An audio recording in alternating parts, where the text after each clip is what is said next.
Oh yeah, you tuned in. Flamecast. And you know what it is. It's Mergatroid time. Digital release. Special guest up in the house tonight.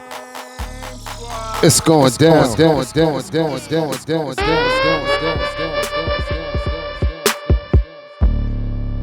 Oh yeah, check 1 2, check 1 2. And you don't stop, and you can't stop, and you won't stop. So thanks everybody for tuning in. Flamecast, Flamesquad Mixshow at Flamesquad DJ MC. Follow the band. Flamecast.live. So yeah, we just gonna jump into it tonight. I like your setup, by the way. Can I just say that? Thank you very much. Thank you very much. Indeed. Ooh, that feels good. Flamecast. You are now listening to the new bird. You are tuned in. Special guest feature Derrick Delite Stevens. Oh, you got that. Look at you. You got all the effects. We are not playing. Man. We are not playing tonight.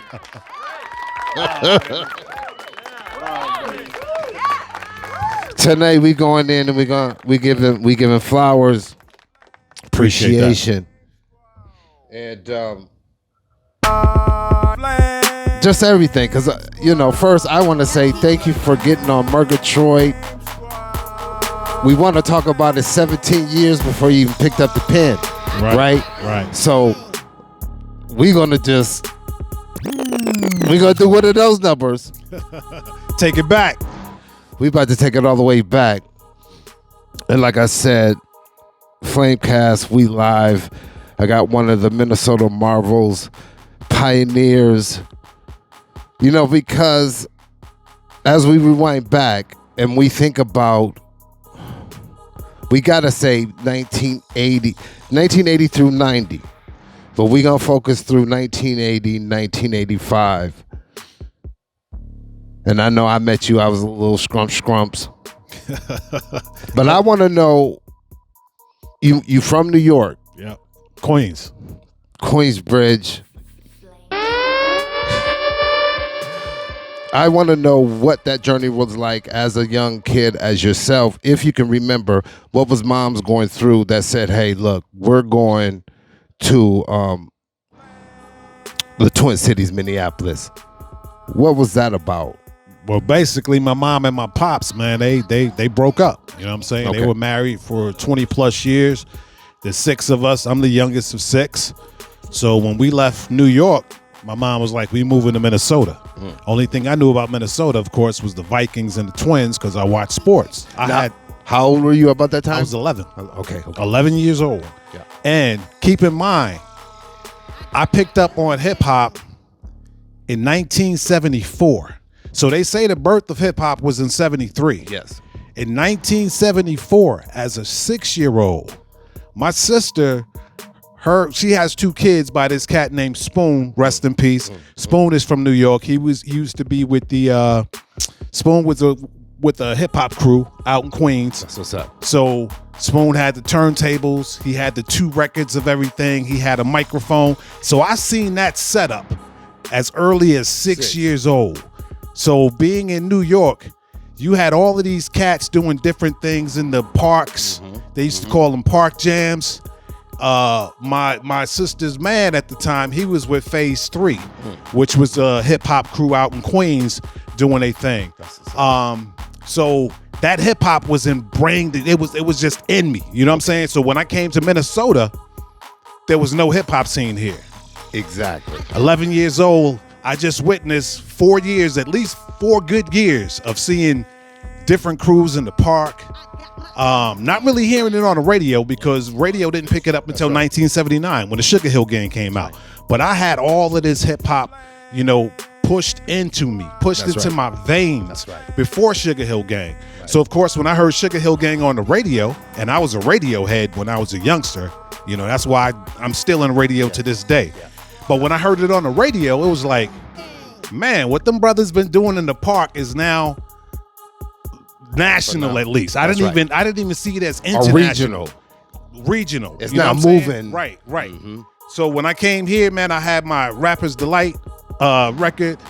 You know, I had some old school cassettes that I used to get from my sister's boyfriend Spoon at the time, because they used to do jams and they would record them. Yep. So I get those joints. So I had my own little, you know, collection of New York hip hop coming to Minneapolis at a young age. So when you got here, you moved here, so you settled in.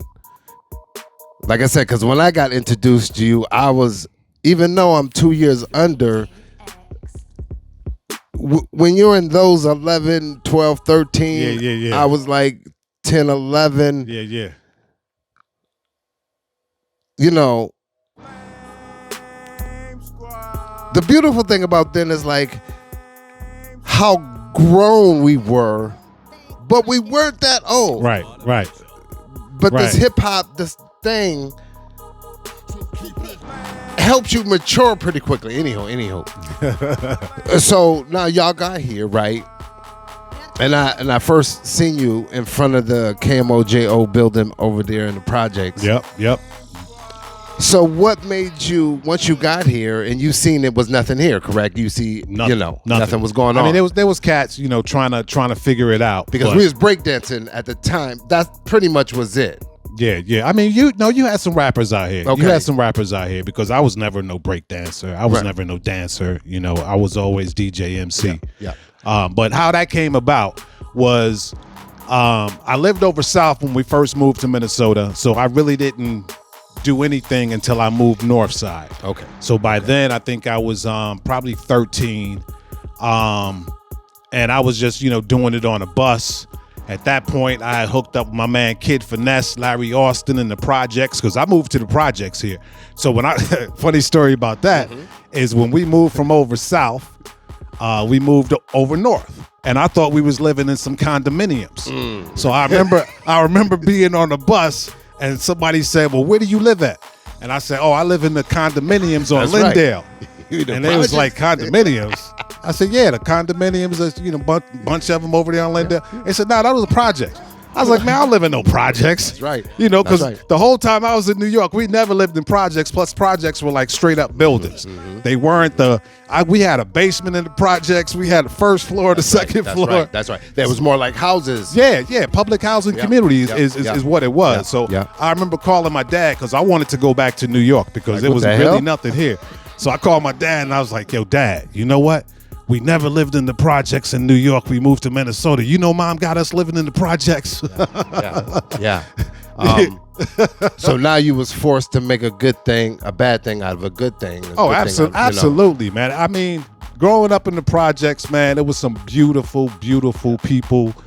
You know, experiences and different experiences. Hanging out at the Glenwood Lindale Community Center, meeting Pete Rhodes, who became my mentor, who gave me my first job in radio. I mean, living in the projects, man, for me was a beautiful thing, and it's something that I still take to heart to this day. You know, I'm always gonna have love for Northside community, love for KMOJ, things like that. But to answer your question, as far as hip hop was concerned, because there was no hip hop in this town, I knew we had to make our own, you know what I'm saying, crews. I didn't see any crews out on the streets like it used to be in New York. You could go to a park, you could see people jamming in the park. They didn't have none of that. We brought that. When I say we, I mean my man DJ D, myself, Tony Rome, who was the original DJ MC crew. It was us three. Through that, we bought in, hooked up with Travitron, of course, Smoke D. You know, so but it goes all the way back to 1982. They were having a rap jam, a rap contest at this club called Duffy's. Duffy's used to be on like 26th over South. So of course, I'm 14 years old, 1982. I can't get to no club by myself. So my mom's sisters, my mom's brothers, they took me to the club. I get into the rap contest, and who do I meet? DJ D. Now, I met DJ D as a rapper. I didn't even know he was a DJ. DJ D was trying to win that money and win an opportunity to open up for Cameo, because that's what the prize was if you won the contest. And it was judged by my man, Curtis Blow. So in 1982, Curtis Blow was at the top of his game. These are the breaks. That's right. That's right. All that. You know what I'm saying? So he was on top of his game. Anyway, I won the rap contest as a 14-year-old kid. My man DJ D, he said, yo, you gonna get a chance to open up for Cameo. Do you need a DJ? Because I DJ too.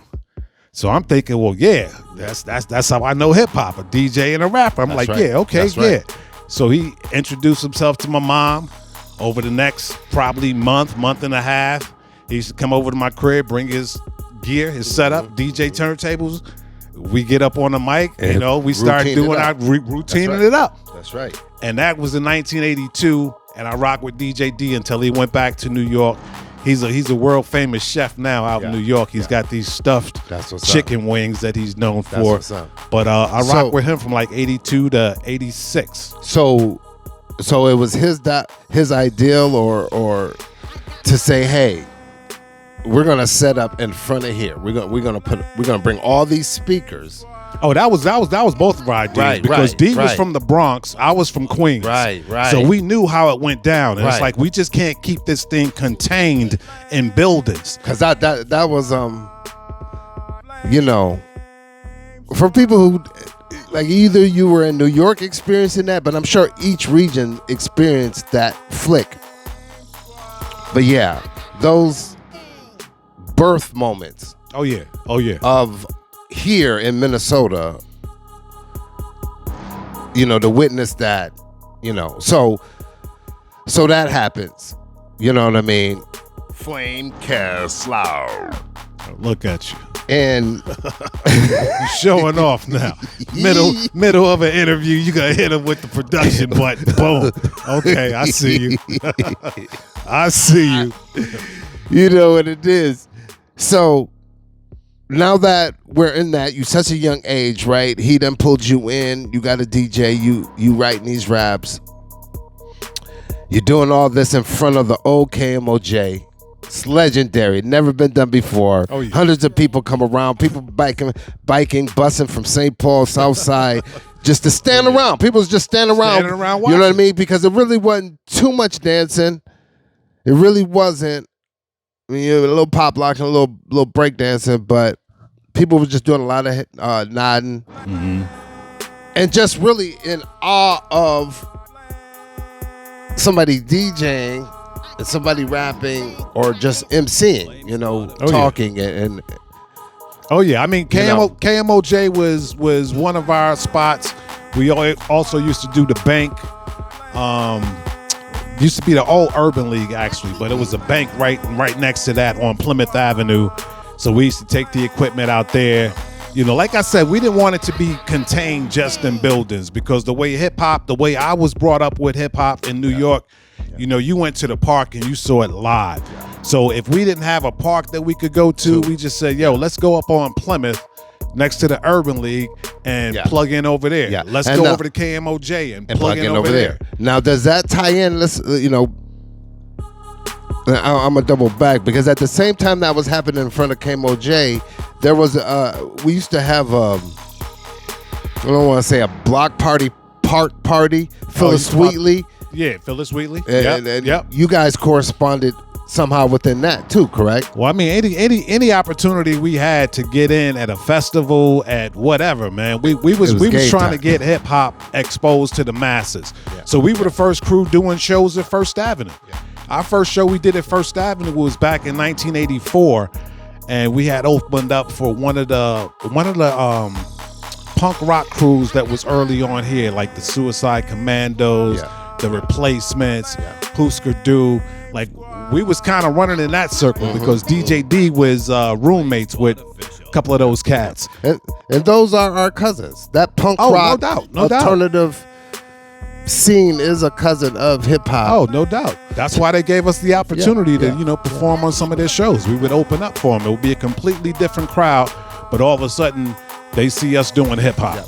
And they embraced it. That's right. That's right. So as this is happening, 82, 83, and we're, you know, everybody's witnessing this for the first time. You know what I mean? You guys are performing this thing pretty much for the first time, right? Yeah. you know, you write these routines and then you just perform them, and nobody sees them until they seen them, and nobody was recording it. What none of these things. Nobody was doing a dang, right? You know what? First Avenue did record some of those performances, and I reached out to my girl Sonia over there, and she was like, you know what? There was a fire. A lot of stuff got lost. But if we can get some of those performances, man, from like 83, 84, 85. You know, we opened up for the SOS band, for Soul Sonic Force. That's then right. Those rock crews from here, you know. And I'm hoping, and shout out to DJ Francisco with this Minnesota Museum thing. Oh, no doubt. I mean, if he's really doing that, hopefully somebody can find those type of archives. Yep. Yeah, check it out. You are tuned in, Flamecast Live. You know what it is. Hold on. Spitflame, Spinheat, Producefire, Flamemasters. Production craft work at Flamesquad.com. You know I ain't playing that. Are you crazy? I see. And one thing is, before we hop back into it, is that I already seen y'all do it, right? You know, my job is to, you know, incorporate and hopefully do better. You try to, you know, expand or put your spin on it, you know, and that's what you guys did. You know, you coming from New York, DJ D, right? Trevortron, and we about to get into that whole thing, right? So like we said, it's 82, 83, 84-ish, all right? So what in this period that said, hey, KMOJ hiring, or what? Who said what to be like, let me do something on KMOJ, and how did you begin to be a DJ personality?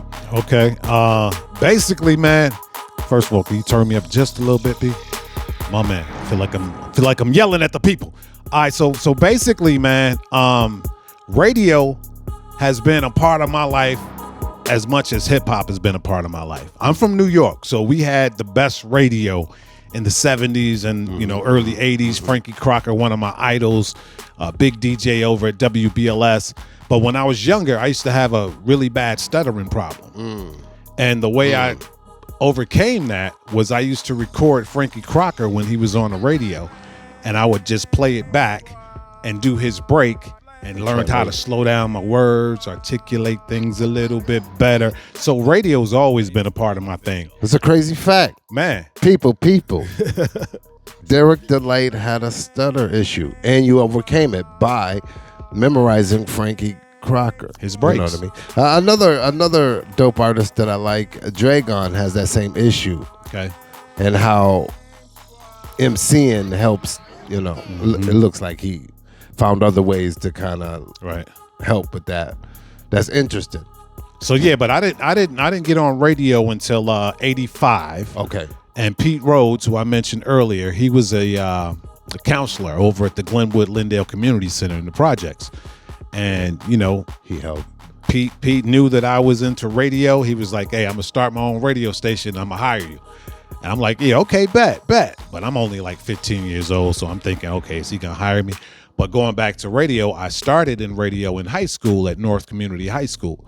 That's where I met Disco T. That's where I met Smoke D. We were all in this same radio magnet program. Also, my girl, Andrea Arlinson, who takes the photos now. She was also in the KBM magnet program. Now, this was in high school. Yep. Because I think when I was in 10th grade, you was on your way out. Was this at Henry that was going on? No, this was at North. This was at North. Yeah, this was at North. Okay. This was at North. They had a radio. Matter of fact, they still got it. KBEM, which is their jazz station. Affiliated with, North High. But that's when I started radio.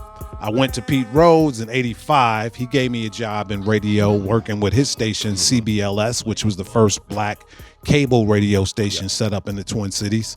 And I worked with Pete for a couple of years, and then I went over to KMOJ like in 1987. And I'll never forget that because it was on 4th of July. You know, they needed somebody to fill in, and I was like, okay, I'll do it. So 1987, I was 19, you know. And so even when you were doing these other things at these radio stations, your format, they were letting you just play what you wanted to play. You would, you know, go home, pick out the records that you're trying to do, program it, and then go back. Back then, you could spin your thing. Right. It wasn't no program. I mean, you program it as far as your format, what records you're gonna play. You bring the records. But you bring the records, and you don't know what there's no rhyme or reason. It's just like these are the records I'm gonna play. Right. If I'm feeling I'm feeling this first. Right. I'm just gonna get through all of these. Yeah, because there was no format. I mean, there was no clock saying you had to play this at this certain time. Yeah. So I remember the first day I went on 4th of July, I was there from 6 until like 2 o'clock in the morning. I was supposed to be there from 6 to 10. The next DJ didn't show up. I think they was too busy listening and enjoying my show. They decided they wasn't going to show up. But I mixed for the first 4 hours, man. Everything played was a mix. Yeah. And So now as that's developing, so you said that was up until 85. We got the KMOJ plug. That's 87. where you, or 87. Yep. You was 19 then. Yep. But I mean, like I said, before KMOJ, there was CBLS. There was all those little, that led up to that. That led up to me leaving CBLS and going over to KMOJ. So now, once you got to the KMOJ and now you're over there, right? How did,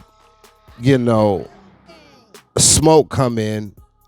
And was Smoke before the Soul Purpose? And when these things triggered, what are you thinking about at that time? My thing is like, what's your mental, right? Because all of this is new, and MCing and writing and forming these crews and stuff is all new. What was your thinking about? Oh, I'm gonna form another crew, or we should do Soul Purpose, and let's because at that time that's when we started putting out records, right? And IRM was the first. You're kind of like, it's up there, right? Because you guys were kind of right after. No, I think IRM might have been. Oh man, because at 85, I thought you said, and then. But I mean, as far as the record, me and Dan didn't put out the Soul Purpose until 89. That was 89. So that came like after IRM, and there was a few other releases before me and Smoke. Matter of fact, Polo. Okay. Polo had something. Style Posse had something. Okay. Champel C, female, she had something. That was all on Wide Angle. Yeah. And that's right. Tim Wilson and Esther's, they was the ones that was kind of putting all of that together. Getting all of this hip hop and Wide Angle, Silvers. He decided he was gonna put some faith in us and put some joints out, and Soul Purpose to this day, man, it was a big hit over in Europe, man. So what was that about though? Whose idea was that, and how did that come about? Soul Purpose came about because we didn't want to be stagnant in whatever crew we was with. So DJ MC crew was the first crew that I was represented in, at 14. After that, me and Smoke, because we were at the North High School together, and I knew Smoke could rhyme. I was trying to get Smoke in the DJ MC crew at that point. So we ended up having a member leave. So I told DJ D, yo, you need to grab my boy Smoke, man. He can rap. That's right. So shout out to Smoke. No doubt. So DJ D was like, well, where's Smoke from? I said, he from Cincinnati. He was like, nah. I said, man, everybody don't have to be from New York, man. That was his thing, because Tony Rome was from Brooklyn. Yeah. DJ D was from the Bronx. I was from Queens. After Tony Rome, we brought in Trav, do a few shows. Trav was from Brooklyn. So the next person that I brought in is this cat from Cincinnati. Right. And DJ D was like, can he rap? I'm like, yeah, he can rap. Yeah. So he basically made Smoke audition, and of course Smoke killed it. Yeah. And I think Smoke, the first show he did with us at First Avenue was I think the SOS band. Okay. So that would have been in like 85 maybe. Yeah. SOS was slamming. Yeah. SOS was the thing. Yeah. So Soul Purpose was under Wide Angle then. Yeah. Soul Purpose was the only group that we had formed that actually got a record deal. So even though I hear you on the pleasantries with them over there, but how was your experience as new MC DJ, somebody saying, hey, let's put this record out, here's a contract, here's how at that time, like, is it just like who wouldn't, right? Like sign that shit, let's go, right? And how did that work and play out in terms of, did you go on tour? Okay. No tour. We dropped the record. I'm not sure how the record did. We didn't have access to those type of metrics, to those books. Yeah. And being young, man, 17, 18 years old, and we've been doing this hip hop thing for years and doing it for free and doing it for the love of it. You really don't take the time to be like, let me get my business in order. And unless you have parents that are involved in that aspect to say, hey, as well, most people are going to sign a bad deal. I can tell you hundreds of artists that have started out signing a bad deal and having to work through that. But like I said, I've talked to some cats over in London, some cats in Germany who are familiar with the Soul Purpose. I said, we didn't tour from it, we didn't get rich from it. But that experience, but Dan Speak and Kid Delite, because that's what I was known as at the time. We put our mark down. So, so you say that was around 89, 87, 88, 89-ish. Soul Purpose dropped in 89. Yep. So now 88. I'm sorry, it dropped in 88. So now between that time and let's just say 90, 91, what was going on? What was your situation going on like? Were you still pushing the Soul Purpose, still doing radio? I know Minneapolis was changing around that time too. Like every decade we kind of flipped. Yeah. Or is it pretty much the same? Because you was pretty much in radio from 90 to about 2000? I was in radio from 87 to 2000. Then I dropped completely off the map. Had a bad experience with B96. That's right. Right. Hold on. We about to get juicy. Flamesquad official. Cooking up with the fire god at Flamesquad. Yeah, you tuned in. I have Derrick Delite Stevens, Minnesota Marvel pioneer. We talking just history that need to be documented. And for Flamecast, I wanted to make sure I'm starting off and trying to pull in and narrate or curate some type of quality, because I'm involved in the history too. So why not pull people that we can converse about the perspective of it. So yes. Hold on. You are now listening to the new Burn Flamecast Live. So B96. Oh, that was a loud B there. B96. And that was pretty much you transferring. First of all, before we go there. I want to go back a little bit, just about that foundation of that 85 era, 86, 87, and y'all coming from New York. And I've said this plenty times, but I'm about to put it on the record 2024, is that I always felt North Side was the Bronx. It simulated, that time simulated birthing. I'm going to stop you there, bro, because I know it's often said hip hop started in the Bronx. Cool Herc Party. I'm from Queens. My dad lived in the Bronx, but I'm from Queens. I seen the same exact stuff that was going on in the Bronx happening in Queens. You hear that, y'all? And I'm sure that is, and that's what happens, right? Over time, these discrepancies, right? Or these just things, because I hear Crazy Legs talking, or saying, it's not about talking, I'm not saying it, but just, exactly. Every borough was experiencing. And I feel that, maybe the correct way should say, it felt like a birthing of a whole New York experience, right? I take that, yeah. Because nothing was really going on. And Northside was like a borough. I say that because I'm from here, right? Exactly. So so that's why I say the Bronx. We can say Queens. I don't give a damn. We can say Brooklyn, right? But see, I'm gonna say what you saying about what you witnessed and felt over North. I'm sure there's somebody over South said no. We Queens, and there's somebody in St. Paul. Like fuck. Oh, you could curse on this? Yeah, we passed the 10-second mark. As long as we don't get too crazy. Okay. Who you thinking about? Somebody over South? Yes, DJ Rocket T. Bam! Bam! was one of Thank the early you. ones. Okay. Thank you. Thank you. No doubt. DJ Rocket T. Right? Because before we move, because that's what I remember, right? For better or worse, Right. Lazy T. Just things that Ray Seville, names that always came up on flyers or always came up that was really pushing the culture at that time. Oh, yeah. Right? Yeah. You guys were Disco T, right?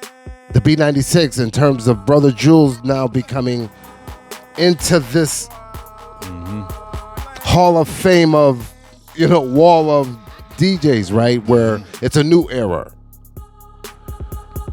It's just ridiculous, man. I and that's probably why I love it so much. That hip hop means so much to me. Yeah. The total of it. The breakdance and the graffiti, how we talk, the language, how we dress, all that means is very important. So with the B96 thing, right? And we can look at that as you going commercial a little bit, right? Because it was a step up from KMOJ, and it was a broader. I'm just, from perception, from by be like, oh man, you moving up, right? It's kind of like, yeah. Because you look at KMOJ as a little community station. And with 10,000 watts, now you got 100,000 watts, and you're on the FM channel. That's right. Worst radio experience in my life. Bam. And that's what I was about to say. Bigger don't always mean the best. Man. And so your experience, and I know you told me back in the day, I remember that. But for the people though, wow. Where do you start though, right? Was it a situation, and you can get into it as a situation where you was working for a minute, everything good, and then all of a sudden things just start going downhill from personnel issues? Nah, I'm gonna tell you what it was, but it was basically, man, if you wanted to work over at that station, you had to conform to, what they wanted you to be. So when I would have air checks with the program director, he would pick apart my breaks and show me this chart about who's listening to the radio station, breaking it down by basically race. Demographic and age, race. and not even demographics. It really just became straight race. Of race. Yeah. And I wasn't for that shit, man. Yeah. You know what I'm saying? So program director telling me, how to make Becky feel comfortable. Yeah. And I'm like, so hold on, you telling me by me saying what's going down and a break is making Becky feel uncomfortable, but I just played a record with Snoop Dogg calling her a bitch. Yeah, that's right. You know what I'm saying? So it's like, come on, man. Don't give me that. Yeah. So at this point, I had been in radio for 15 years. So I'm gonna let this program director from down south come tell me how to be a black man on the radio? Yeah. I was like, nah, man. Offended. Nah, man. Yeah. I don't want this. I don't want this. I thought I wanted it.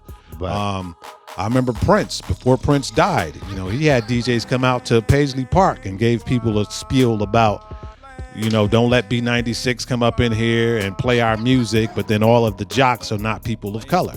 That kind of stuck with me, and I'm like, okay, I got to get over there. But once I got over there, man, it's like, man, I'm not about to conform to what these people talking about. And so before that happened, what was your experience? Before that thing started trickle in. It was always about trying to elevate hip hop music. You know what I'm saying? Trying to elevate black music. Yeah. But I got over there, man, and they had a playlist of like 15 songs, man. I would that were mandatory. Man, yes, you had to play. Yeah. So I would basically turn down the system while I'm in there, because I'm like, after 2 hours, I'm gonna start playing the same stuff that I just played 2 hours ago. So I remember one time I brought my DAT player in, and I said, you know what? This new Jill Scott is the bomb. And we ain't rocking this on B96. I tell you what, I'm going to change up the format a little bit. So I played a little Jill Scott from her debut album. We all know how bad that album was. Yeah. B96 wasn't touching it. Yeah. So I remember I played the record. And how'd that go? And the hotline phone is ringing. Yeah. So anybody calling the hotline is from somebody up above. So I said, I know why they calling. They calling because I'm playing Jill Scott and it's not on the format, and I'm about to get chewed out. So I just let the song play, then I picked it up. Yeah. And it was the program director, you know. He said some foul stuff to me, so I'm like, okay, we need to get this off on the right foot. Kind of cursed him out and hung up. I said, call me with a better attitude, because I'm a grown ass man. Yeah. You know, so he called me back and told me in all of the years I've been program director, I've never had anybody, you know, disregard the format of the station. I said, well, I'm just thinking this is a tune we should be playing. Yeah. It's Jill Scott. Yeah. It's Neo Soul. It's her debut album. It's on point. Why don't we play her stuff? Yeah. How come we got to play Shaggy all the time? And, you know, it wasn't me. Yeah. I mean, I used to play that song 3 times the board shot, man. Come on, man. There's a lot of music we not playing in this market. That program. So, yeah, that's when I was just like, I'm cool on B96. And speaking of that, you know, because what do you do, right? Because it's everything is advertisement, right? And so, you know, for all of us, everybody out here, all us consumers, it's all advertising. So you either deal with it. It is what it is. You know, I don't think there's no, you know, because somebody's paying for it, right? I mean. And when I say pay for it, I'm not talking payola all the time. Advertising is advertising. Right. I'm paying for a 2-minute spot. That spot is my song. Right. My song is an advertisement. Right. Buy, stream, or, you know. But yeah, that's where we're at. I mean, or been at. We're still here, right? Thank God for YouTube or the internets and socials. You can kind of. But it's still noise, right? You still got to cut through something, you know, and you still got to advertise. Yep. Right? Yep. So there's no, you know, even with Spotify, when we talk and artists talk about these things, Spotify is the new radio, but you still got to cut through. And so you still got to advertise. YouTube the same way. It don't matter. Title the same way, you know. So that happens. You back away from that. That I'm assuming that leaves a sour taste in your mouth, just like, man. Not really a sour taste. It just kind of was just like, you know, I'm cool on Twin Cities Radio right now. Okay. And I just kind of took a break from it at that point. Now you took a break from because I took a break from everything. From everything. Yeah. You know. Yeah. That's real. And just 9 to 5 it, and just kind of just 9 to 5 it. You know. Had my turntables. I was like, you know what? I ain't using these tables. Yo, Smoke, you want some turntables? I end up gifting, not selling, giving them to my man Smoke D, because I just really didn't have any desire for it anymore. That's right. You know, there was other things that was taking place in my life that I kind of wanted to concentrate on. You know, but that's what 2000, 2001. Okay. You know, there's a whole decade of stuff that went on up until that point. You know, we talking about the 90s, you know, the MC Scat Cat joint. Yeah, that's right. That's right. Yeah. Hold on. Thank you. Hold on. What's up, internets? You are tuned in. You are now listening to the new Burn Flamecast Live. At Flamesquad DJ MC. Exactly. And that was the 90s. Up until 2000, we go into a phase of the Scat Cat. You were the voice of that. Yeah. Right?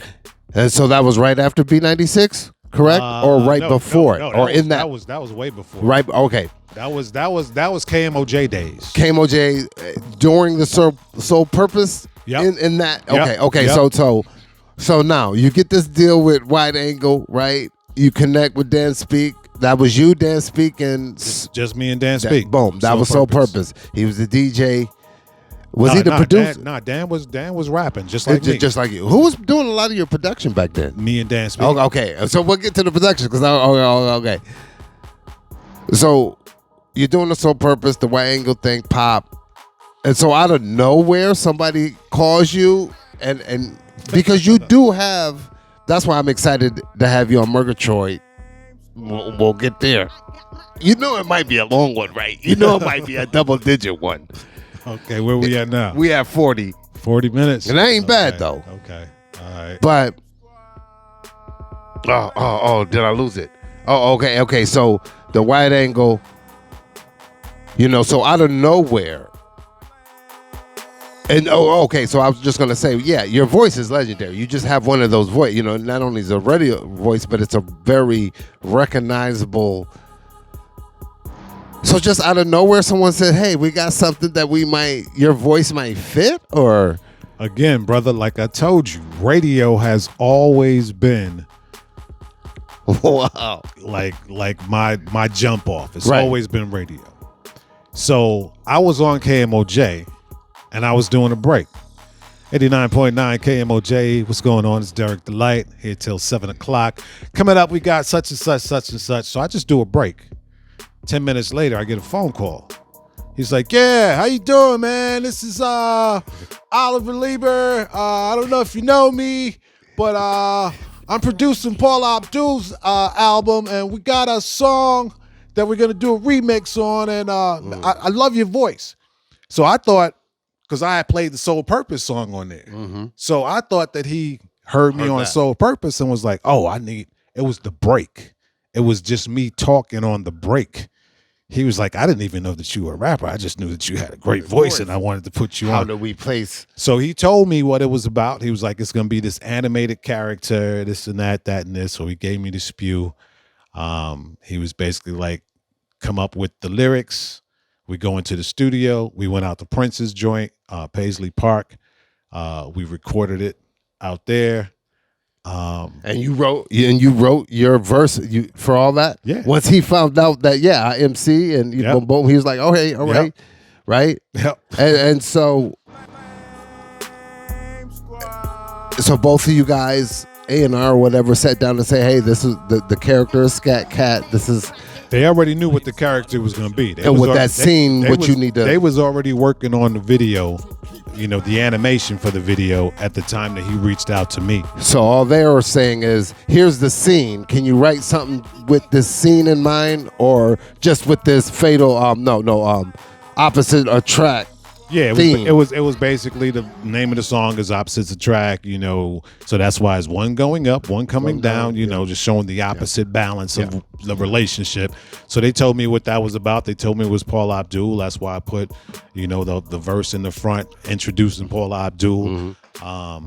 And the funny thing about that, my man Smoke D, he wasn't in the Soul Purpose because Smoke had just got out of college, so he was still in Atlanta. Mm-hmm. And Smoke said that he was in a department store and they played the song. And I hadn't even told Smoke about me being on this record. Opportunity, right. But when Smoke heard it, he was like, that's my man Delite. That's got to be Delite because he recognized the voice. That's right. So he hit me up and he was like, man, tell me you ain't on Paul Abdul's song. I said, yeah, man. So Smoke knew, man, just from hearing the because voice. That's legendary. Travatron too. Right, because these are the voices. These are the voices of hip hop. Oh yeah, no doubt. Which ties in internets for my I Am Hip Hop thing going on next month. Yeah, this all ties into it too of just I Am Hip Hop. But yeah, these voices that became the voice of early hip hop, right? And so you do that right now. And with the thing going on with contracts and yada yada, and was this a work for hire? Do you receive royalties? Is this something that's you get a little publishing on? Or you know what? Had I been on in the very beginning of that, then there would have been definitely more of a push for some royalty points on it. Yeah. But it was, I got paid decently. That's right. That's right. Do it. And that exposure, right? Because I like to tell artists.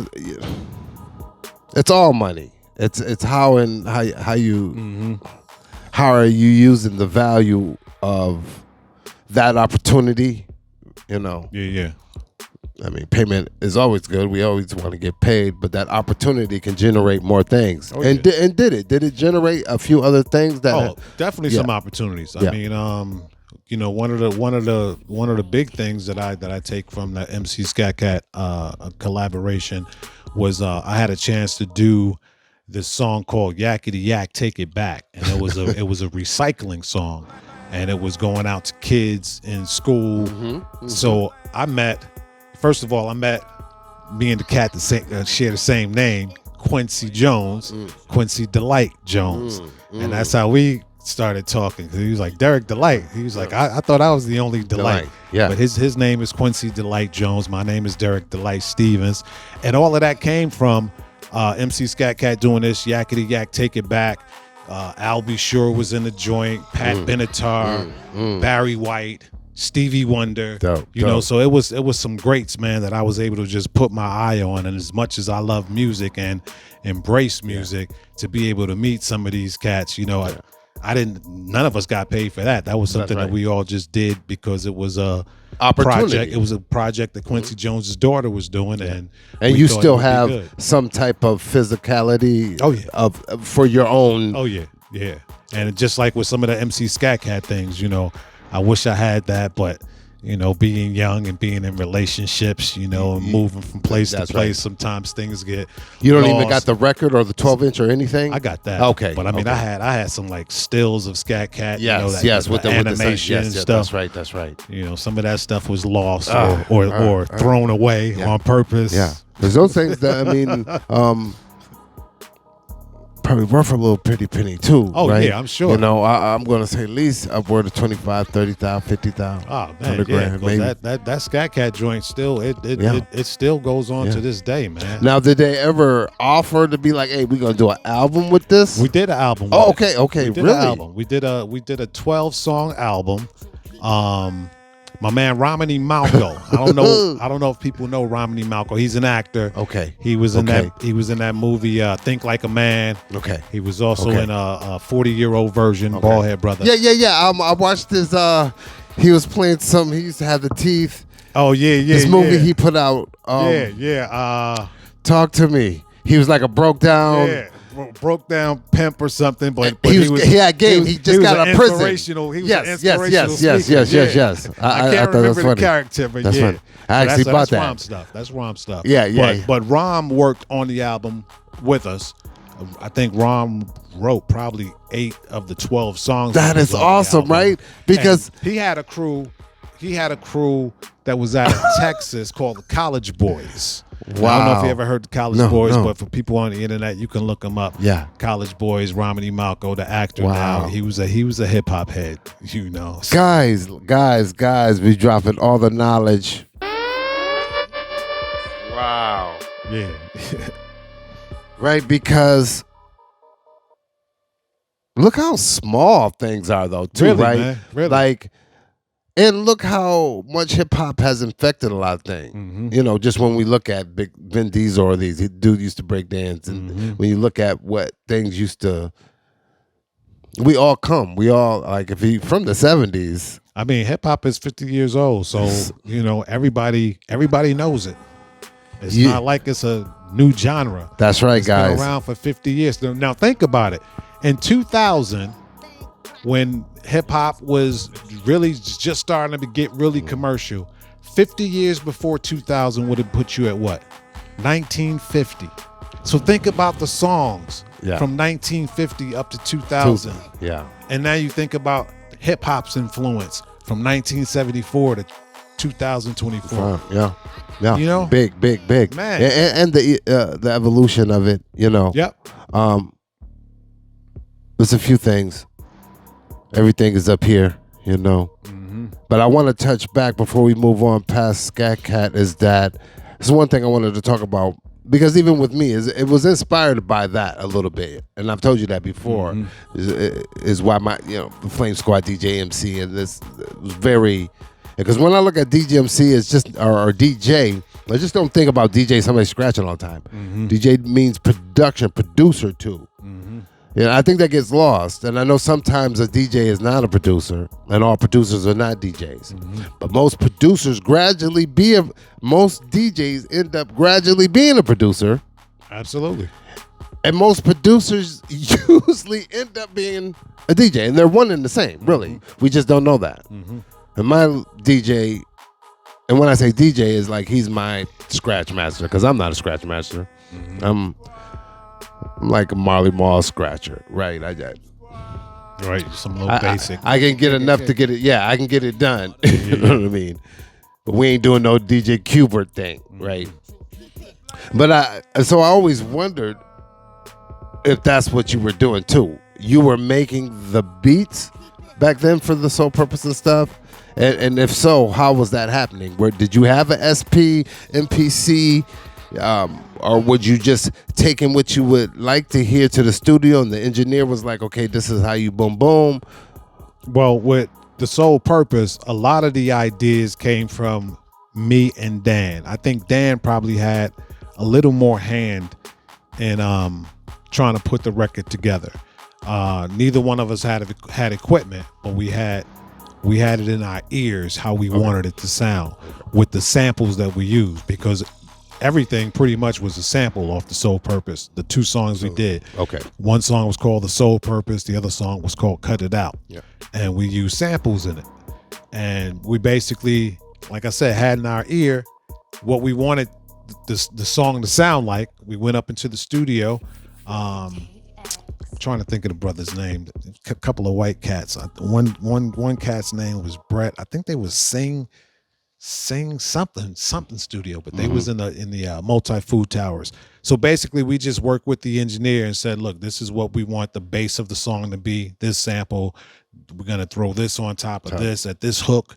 We're going to put this here. Yep. We're going to take this and use this as a bass line.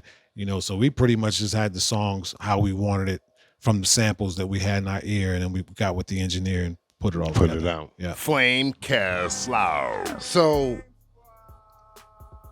as we talk about samples and production and stuff like that, and this was 89, 87, 88 around 88, there. Yeah.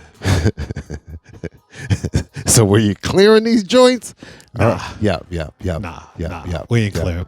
But you guys are doing masterfully enough to disguise. But once again, nobody was checking, right? Because shit was so new. Yeah. And that sound, it was like, I don't know where this shit come from. Let me tell you, bro. when Run DMC came out and Rock Box, don't. I was like, man, that shit is crazy. Hear me out. Just 5 years ago, heard a rock record. I was like, wow. That's where they got it from. But they flipped it with the hip hop drums, right? It was a total flip. Even though they took that riff, the way they reverb delayed it through those hard drums on it, it was just like, yo, this shit is crazy. Man, that's why hip hop has lasted as long as it has and still being one of the top music forms in the game. Because you think about the first rap record that came out. Yeah. They jacked somebody else's beat. Yeah. Music. Yeah. They took it from Chic, Good Times. Yeah. They didn't clear that. So Nile Rodgers, who produced it and wrote that shit, he's still getting paid from Rappers Delight today. Yeah. Because they eventually can work, at that now they can, or they have, right? Yeah. You work on it like, okay. But I'm just saying, like, at the time, hip hop, that's how it started. It is we remix. Oh, it's that's what it is, bro. And then that becomes original.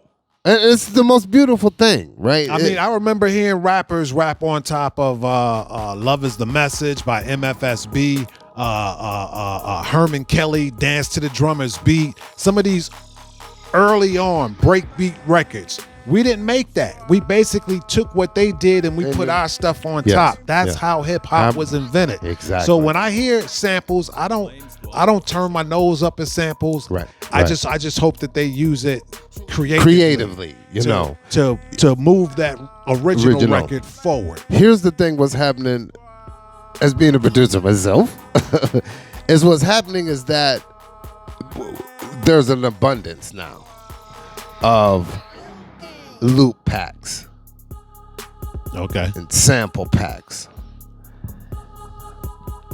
More producers. There's probably the same amount of producers, the same amount of rappers right now. Everybody striving and choosing from the same pool of sounds or loops, And you're right, nobody's flipping them. Oops, excuse me. Everybody's just taking them. We're in a beautiful space, but we're also in it's weird too, right? Because with all the tech and all the shortcuts, sometimes, we kind of lose a little bit, you know.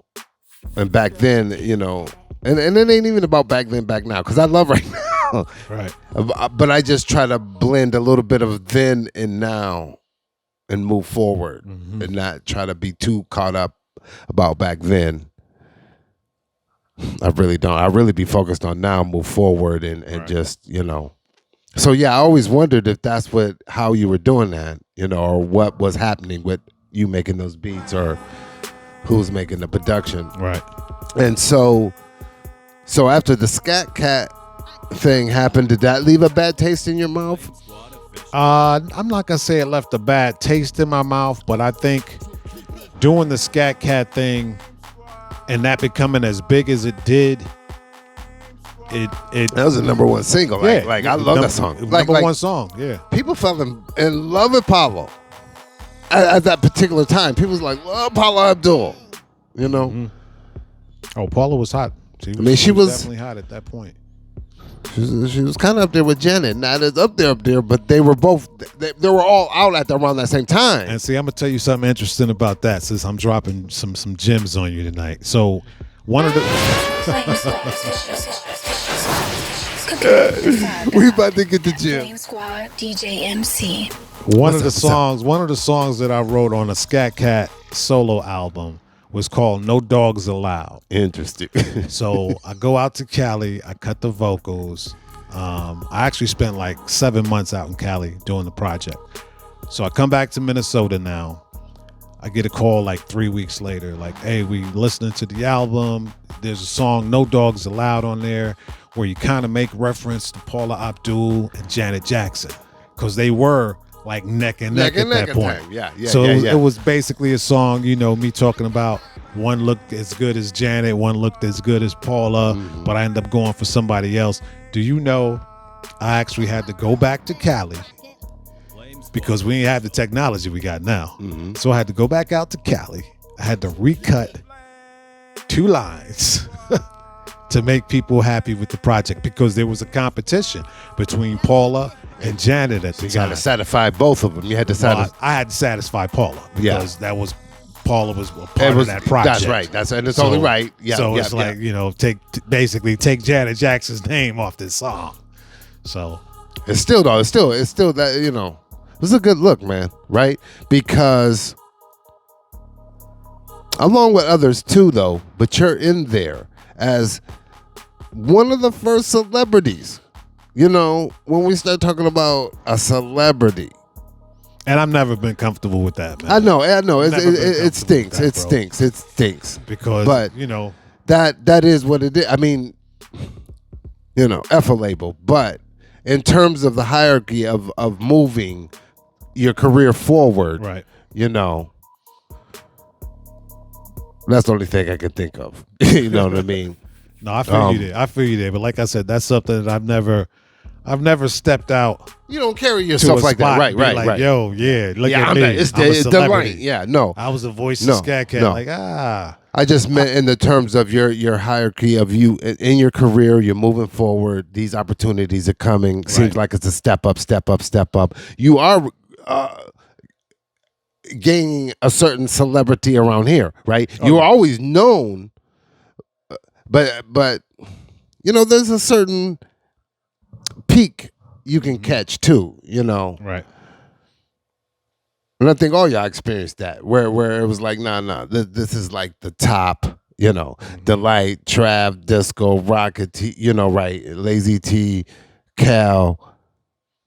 I mean, all these things, Michael Mack, all these things were like because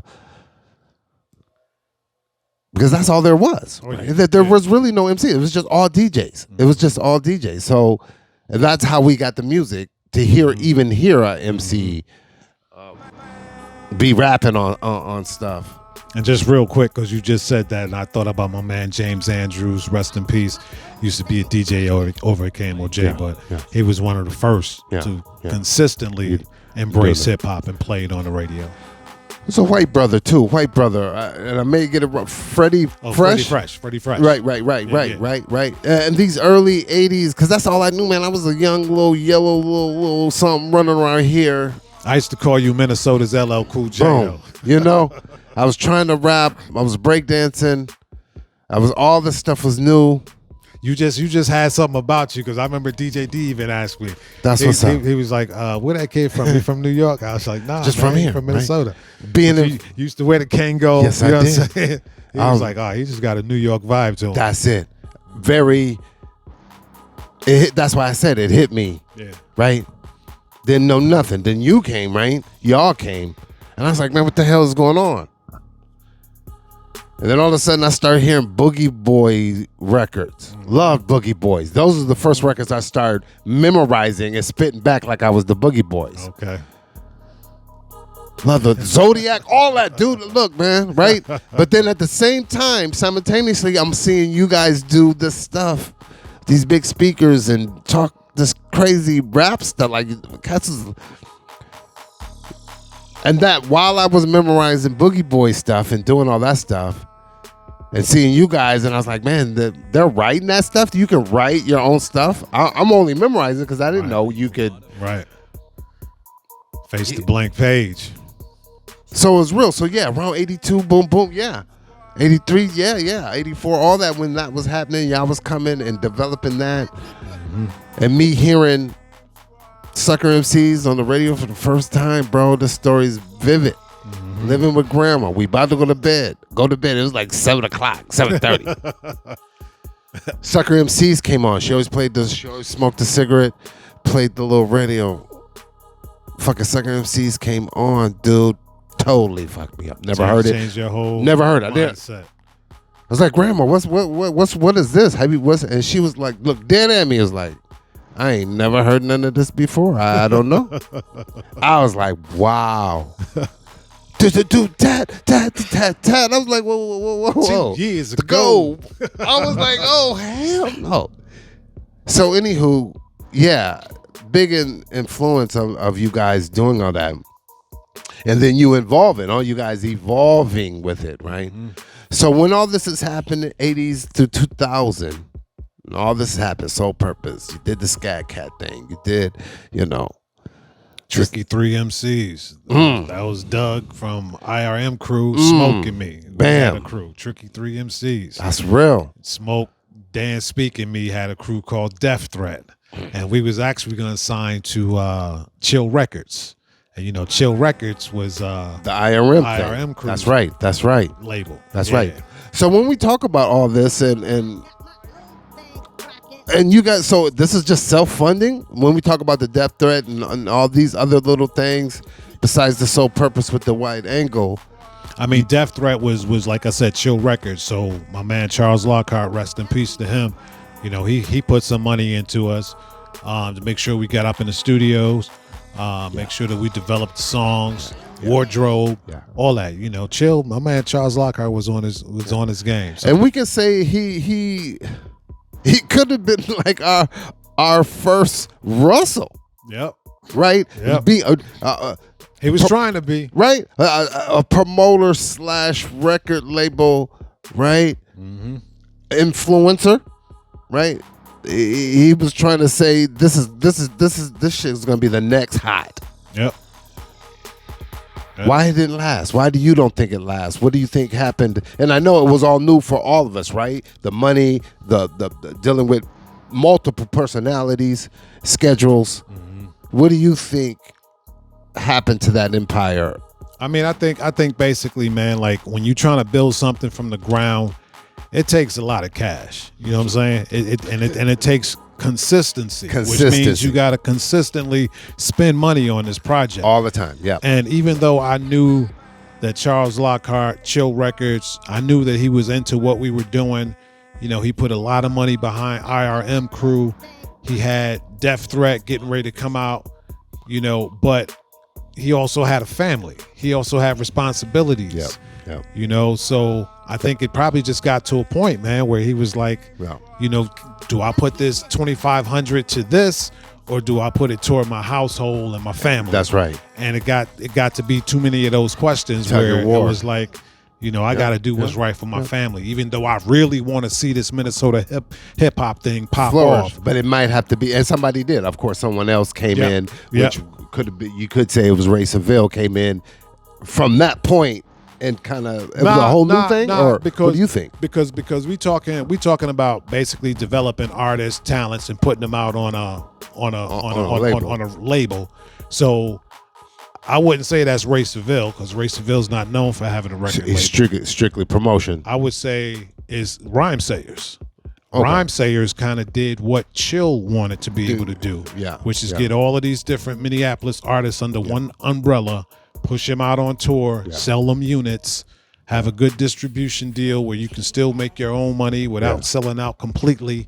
So I would say that Rhyme Sayers kind of emulated what Chill was trying to do back in the 80s. Yeah. Even though there was a few in the 90s, though.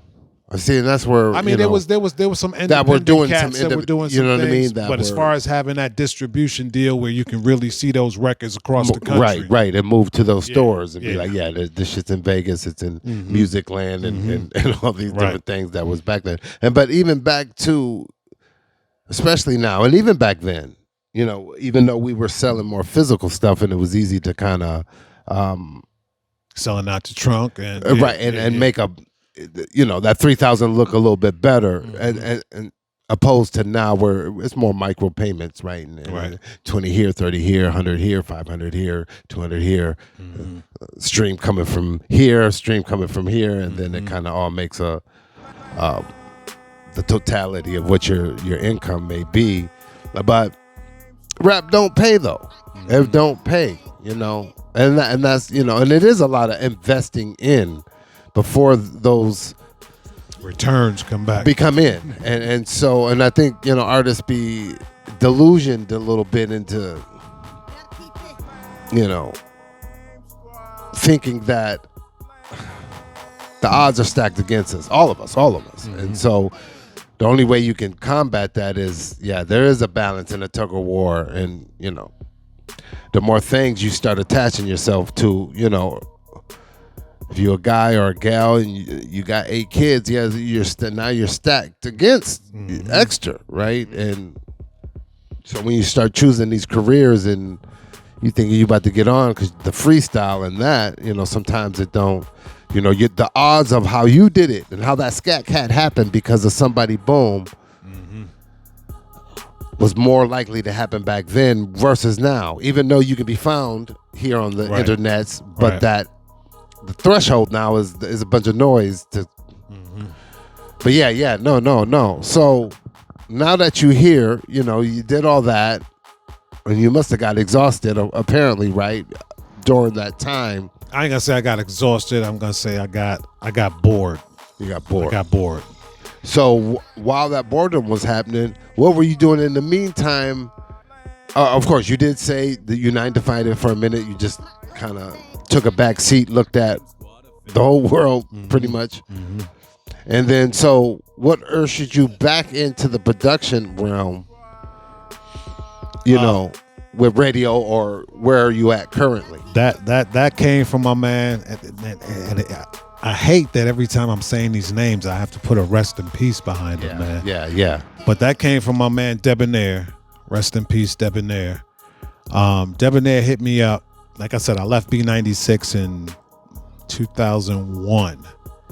And Debonair hit me up like at some point in 2002, and he was like, "Yo, Delite, I don't be hearing you on the radio no more." And I was like, "Yeah, I'm not doing radio no more. I'm just kind of in a different phase."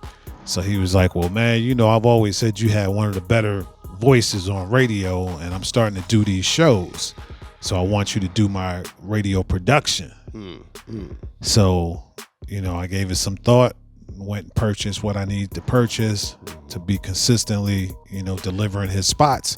So from 2002 up until probably 2005, when I started working at Minnesota Public Radio, which is where I still work now, the current.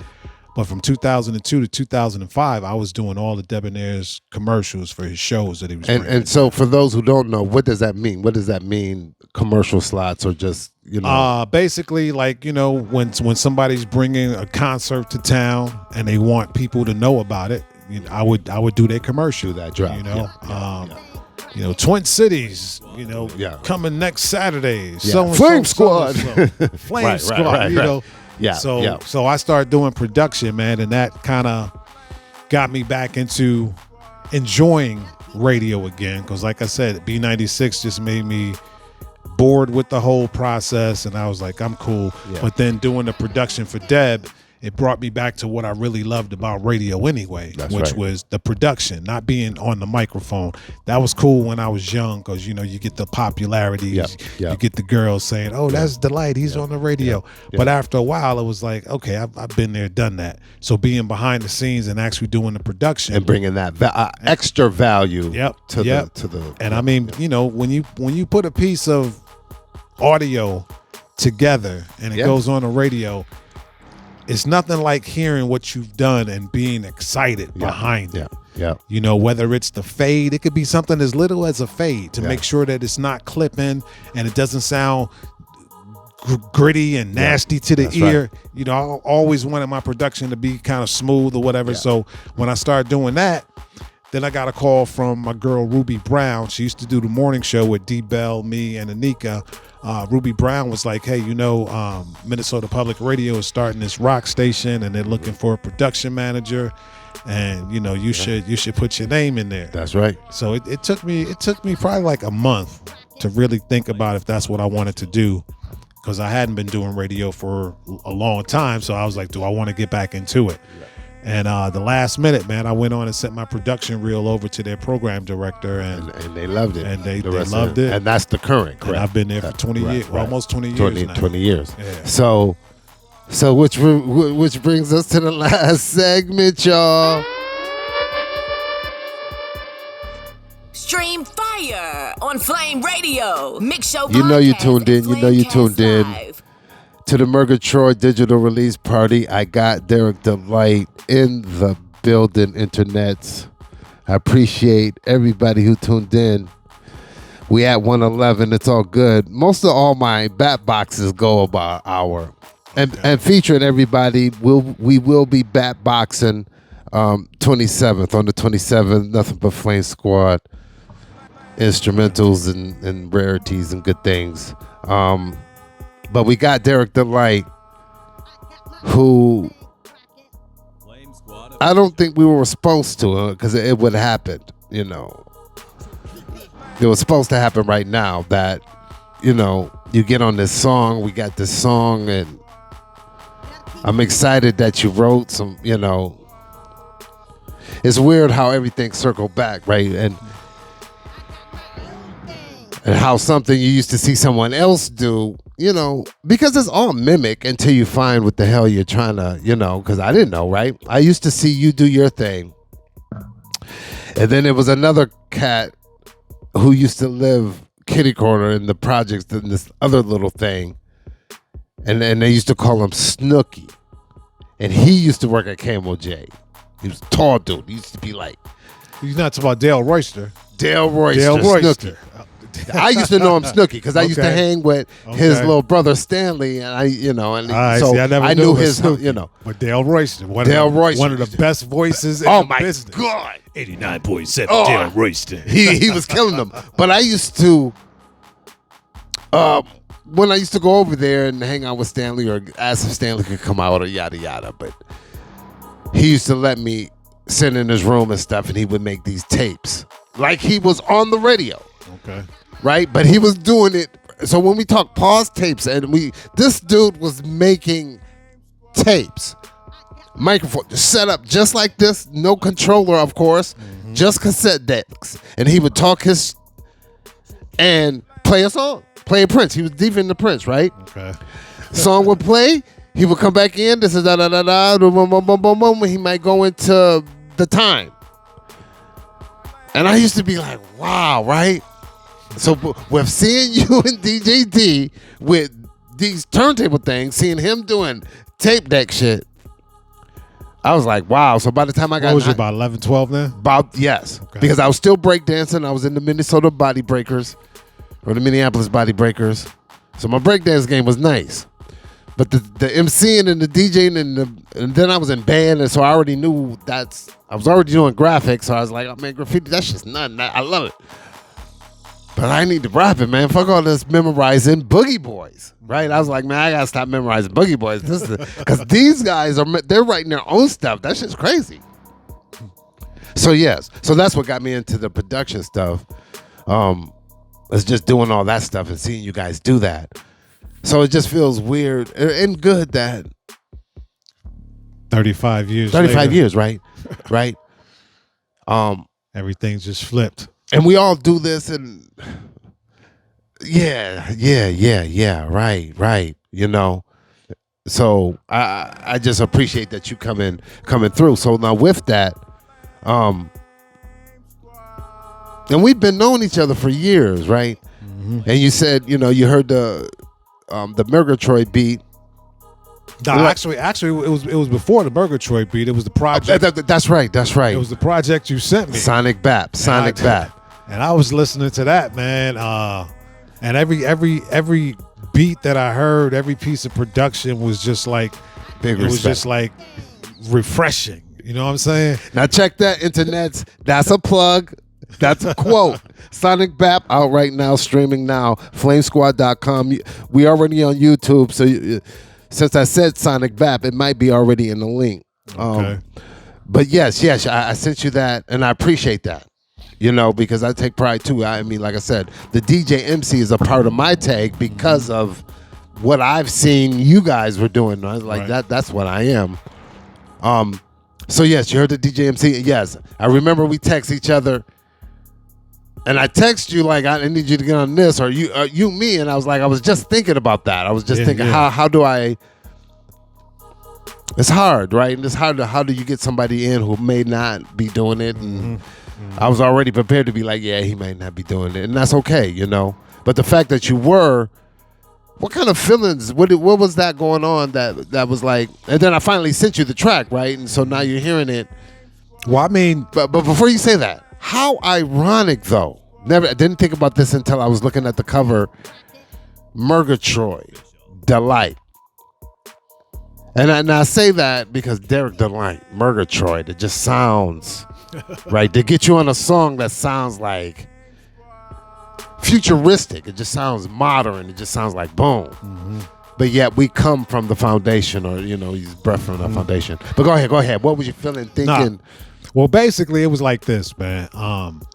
You know, Smoke D and I, we still get on the mic periodically, do some things. I know we did a show with John Washington, which is TLC's brother. Yep. That's right.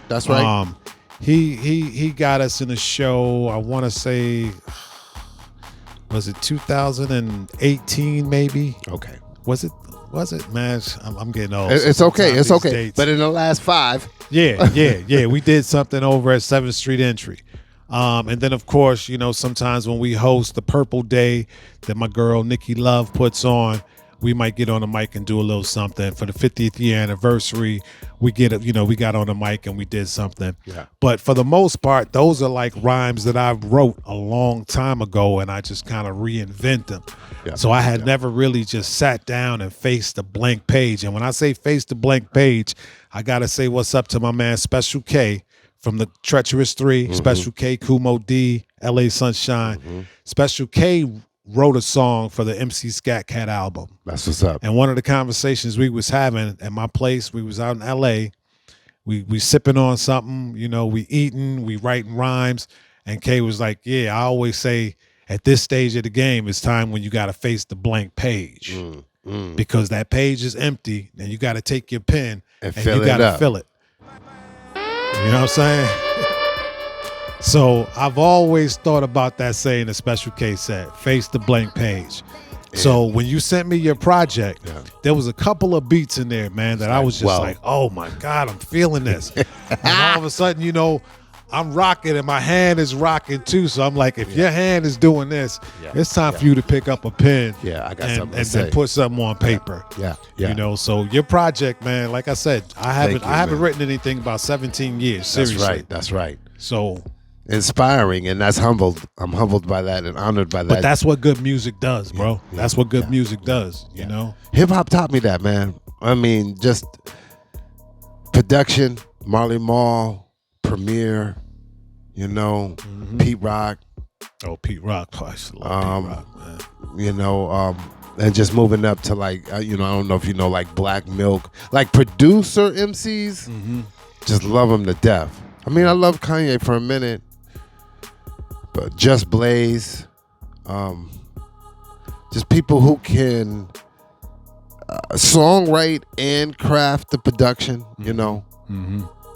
I just, you know, so no, I appreciate, you know, because I don't do a lot of features, but I do now. I try to reach out to, which is dope, by the way. You know what I'm saying? Which is dope, and I hope, I don't know. I hope this opportunity allows other people. Thank you. To recognize your talent, and if they got some lyrics that they want to get down and put something on, look, get on this Flame Squad. Connect with this brother, man. Connect with him, because we want to see Minnesota hip hop elevate. And I know your production, man, is tight, it's futuristic. You know, you've been in this game 40 plus years, and you're still reinventing yourself. Thank you. You're still being relevant today. You know, so that's important, man. And I'd love to see some young cats reach out to you, man. That's right. Yeah, I'll throw it out to the universe. You know who I like here?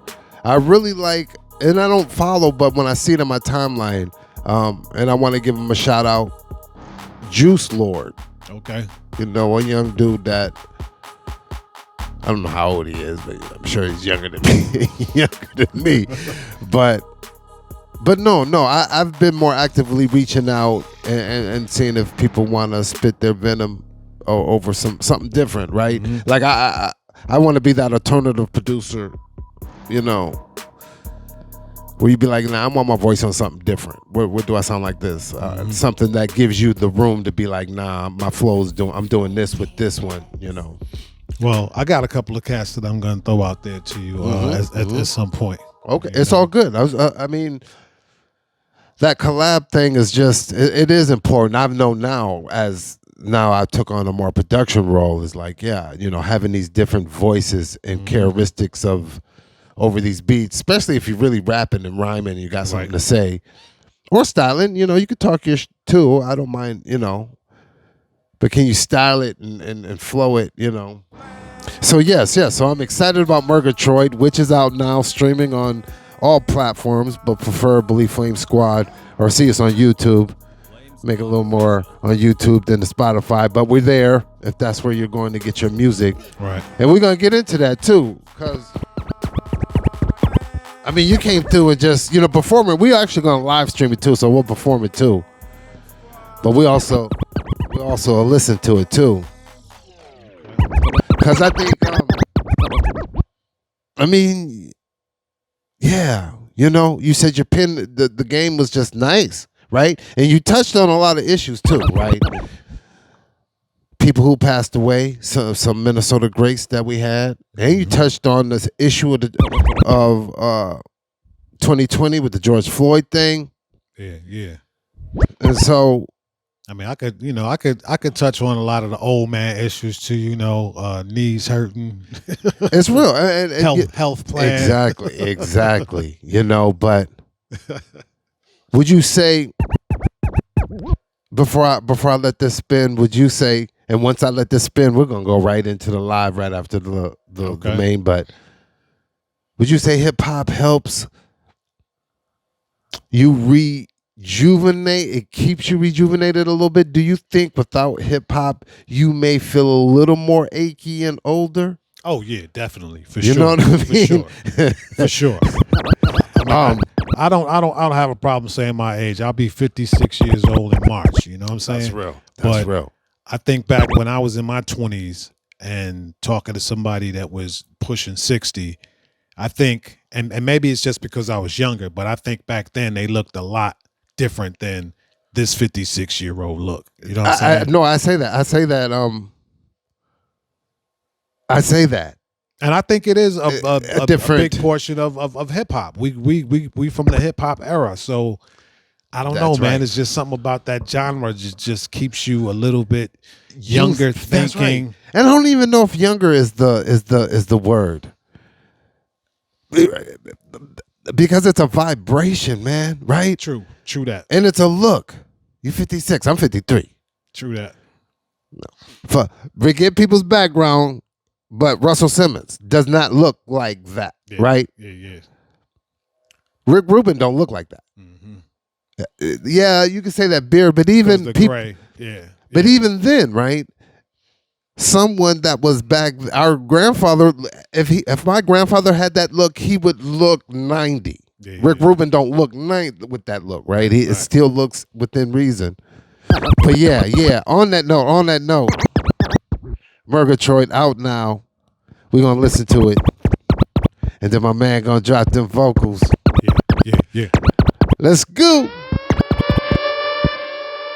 Flamesquad Pull up on official. the block like it's old school. Hit him with the next like it's new school. Mergatroid extra large with the Pro Tool. I came to do what I do like I told. In the B-boy stance like it's old school. Two-step dance like it's new school. Mergatroid extra large with the Pro Tool. We came to do Let's what go. we do like we supposed to. Twin cities, we Midwest, not coastal. Let me tell you about my town and be boastful. It's frigid cold when the wintertime blow through. Stay in the house to keep warm as most do. When they murdered George Floyd, we went post. And we took it to the streets like we supposed to. Minnesota hip hop is my go-to. And Flamesquad is the crew that I'm. Now watch how we pull up on the block like it's old school. Hit him with the next like it's Streaming new now school. on all platforms. You know what it is. I came to do what I do like I told you. In the B-boy stance like it's old school. Two-step dance like it's new school. Mergatroid extra large with the Pro Tool. We came to do what we do like we supposed to. Mergatroid extra large on the Pro Tools. Found got the light on the vocals. 40 years in the game, so I'm old school. And still do it with these like I'm supposed to. Peace, Disco T, and Bro Jules. Have mad love and respect for both dudes. When it comes to legendary and local, there's nobody better than Watch how we pull up on the block like it's old school. Hit him with the next like it's new school. Mergatroid extra large with the Pro Tool. I came to do what I do like I told you. In the B-boy stance like it's old school. Two-step dance. You know what like it it's is. new school. Mergatroid extra large. We with got the Pro Derrick Tool. Delite We came to in do the what we do building. like we supposed to. Flamesquad is the crew. Flamesquad is the crew. Minnesota hip hop. Flamesquad is the crew. Flamesquad is the crew. Flamesquad is the crew. Minnesota hip hop. Flamesquad is the crew. Flamesquad Pull up on official. the block like it's old school. Hit him with the next like it's new school. Mergatroid extra large with the Pro Tool. I came to do Oh, what I do like I told you. In the B-boy stance like it's old school. Let's go. Pull up on the block like it's old school. Come on. Hit him Yeah. with the next Like it's new school. Mergatroid Extra large with the A. I came to do What we do like I told you. In the B-boy stance like it's old school. Two-step dance Like it's new what? school. Mergatroid extra large with the O. We came to do what we do like we supposed to. Twin cities, we Midwest, not coastal. Let me brag about my town and be boastful. It's frigid cold when the wintertime blow through. Hey. Stay in the house to keep warm as most do. When they murdered George Floyd, we went postal. And we took it to the streets like we supposed to. Minnesota hip hop is my go-to. And Flamesquad is the crew that I'm close to. Now watch how we Pull up on your block like it's old school. Hit you with the next like it's new school. Mergatroid extra large With the Pro Tool, I came to do what I do like I told you. in the B-boy stance like it's old school. Hey, two-step dance like it's new school. Mergatroid extra large with the Pro Tool. Can't do what we do like we supposed Hey, to. Mergatroid extra large on the Pro Tools. Fuck around, got the light on the vocals. Hey. 40 years in the game, so I'm old school. And still do it with these like I'm supposed to.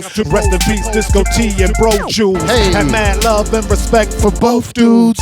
when it comes to legendary and local. There's nobody better than those two. Hold up. Y'all don't even understand. Run it back. Come now on. watch how we pull up on the block Like it's old school.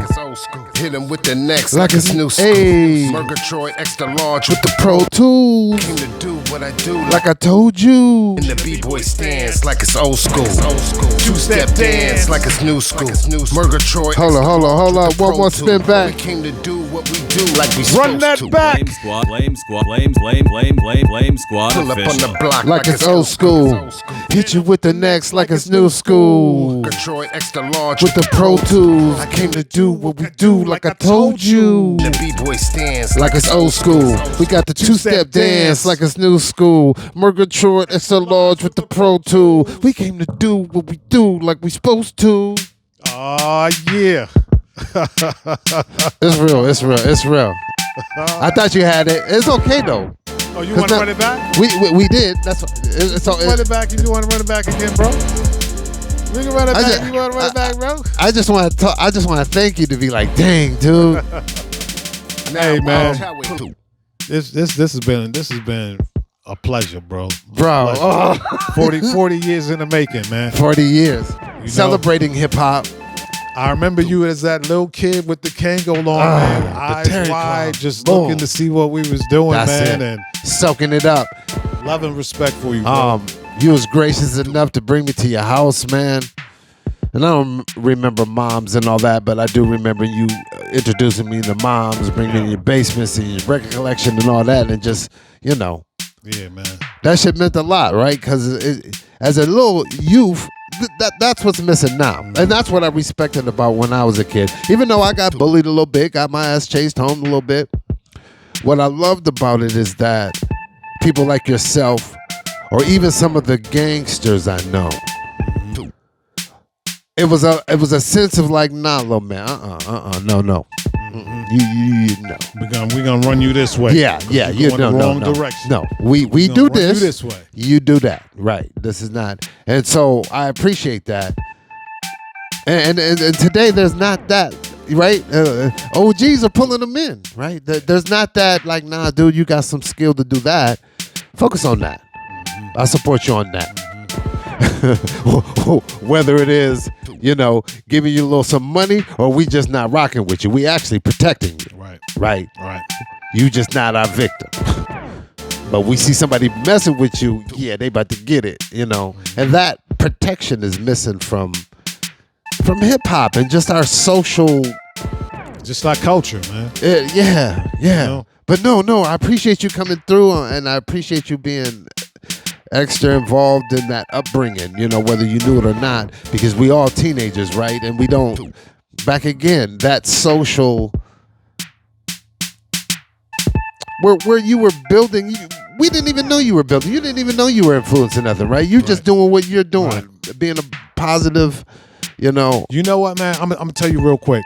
One of the things that I love, absolutely love, is when I run into dudes in their 40s. And they be like, yo, Delite, man, I never met you, whatever, but I just want to let you know when you was on the radio, you know, that got me wanting to be a DJ. I've seen this and that influenced me. So hearing that, man, coming from younger cats, that makes me feel good, man. Like, knowing that hip hop, the shit that I was doing with hip hop actually resonated with these youngsters. That's right. And influenced them. So. That's right. And I wouldn't even say youngsters, right? I would say a whole generation. Right. A few generations, right? Because I want to shout out to Chuck Chisel. That's my dude. Because when against, you know, yeah. And then, you know, shout out to Smoke D and all these, because we looked up to all you guys, you know. And like I said, that age difference, those 3-4 years don't mean a damn thing, because a positive influence is a positive influence. A big brother can learn from the little brother, right? It don't matter, right? But in this case, yes, our big brothers back then were providing. And before we close out, too, while we talk about the 50th, Under the Mergatroid, that's out right now. And we'll spin it back one more time. You know, the song is short anyway. We can perform it again. It also felt good. Is that, how do you think it was handled? I mean, and I say that to you because DJ Chuck Chisel presented that question to me, and I thought that was awesome. Now, when you say, how do you think what was handled? The 50th hip-hop, 50th anniversary. Got nothing to do with ours in general. What is your thoughts on it? Can we do better? Do we need to? Is it done? Right? Do we not do nothing until it's 100? What? I mean, you know, they'll probably do something on a larger level when it turns 75, and then of course when it hits 100. But I think there were too many of the same artists featured in a lot of the national performances, and I don't think there was enough DJs featured in a lot of the stuff that was going on with the 50th anniversary. Because like I said, hip hop started with the DJ. Yeah. The MC was the last element of hip hop. Yeah. So, do you think there can also been a more prevalent focus, just not on maybe the 86 era, and more focused just on the maybe 70, whenever it popped, right? 73 through the 83 era, and just focused on those important individuals. And then from moving on, we can start, you do the 86 gang or the 87 gang or yada, yada. Totally. Yeah. Because if you're saying that you celebrating 50 years of hip hop and it started in 1973, well, there was 6 years that wasn't documented commercially. That's right. It was documented. I'm sure people have tapes, 8-track tapes even, of some of the performances in the 70s. Yeah. But commercially, it wasn't available until 79 when the Sugar Hill Gang came out. Yeah. So yeah, they probably should have dug a little bit deeper into what was going on before the first rap record came out, because hip hop was always through New York City. Yeah. So they had enough people that they could have talked to find out, what was going on in all of the boroughs in New York. That's right. And kind of jump off there. But they mentioned Kool Herc, which they should have, but there was a lot of crews in the 70s that didn't get mentioned, that didn't get their shine. They probably should have had their shine. So yeah, is there a different way you could do it? Yeah, of course. But at this point, it's gonna take somebody like Jay-Z, Puffy, them cats who got the millions. I don't know about Diddy, but yeah. Well, Diddy might want to save his money for his legal counsel at this point. But, Right. But I mean, seriously, man. It's gonna take us to curate our shit. We can't keep letting what the Rock and Roll Hall of Fame want to do or what the Grammys want to do. We got enough people in position now that can curate our own shit and let people from the 70s who didn't get that shine, let them talk about what's been going on with hip hop and what breakbeat records they were using back then. And no, that's real. That's real. Oh man. Wow, bro. So yes, y'all. Yes, sure. Yes. We out of here. Thanks, Derrick Delite, for coming through. Absolutely, Jakeem, my brother. Appreciate it. We out of here. Flamecast loud. At Flamesquad DJ MC. Now watch how we pull up on the block like it's old school.